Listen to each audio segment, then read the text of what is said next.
Bonjour Bandeko. Je voulais faire rapidement cette petite vidéo pour donner une opinion, exprimer mes impressions par rapport à une vidéo que je venais de suivre du professeur, notre frère Mova Sakanya. Je voulais faire un commentaire en disant ceci.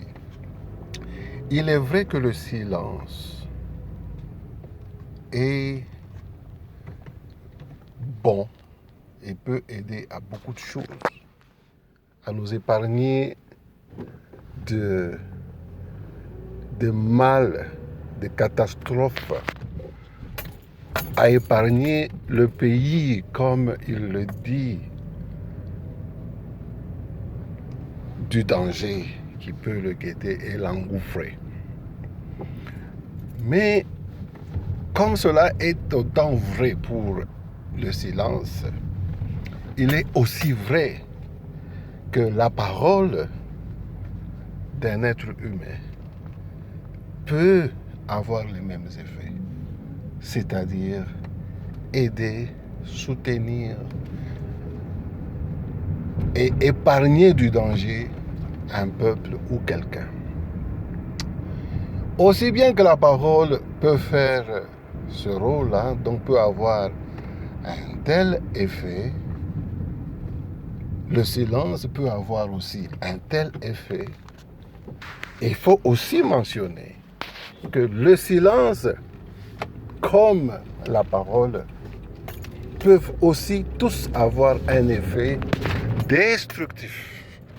La parole, quand on parle de manière méchante, avec la haine, avec la jalousie et tout le mal possible, eh bien, ces paroles peuvent être la source de malheur, du mal, peuvent détruire.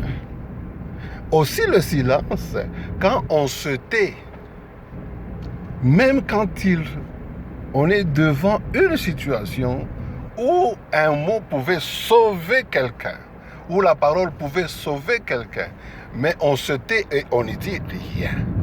Eh bien, le silence peut avoir le même effet destructif autant qu'une parole mauvaise peut avoir un effet destructif.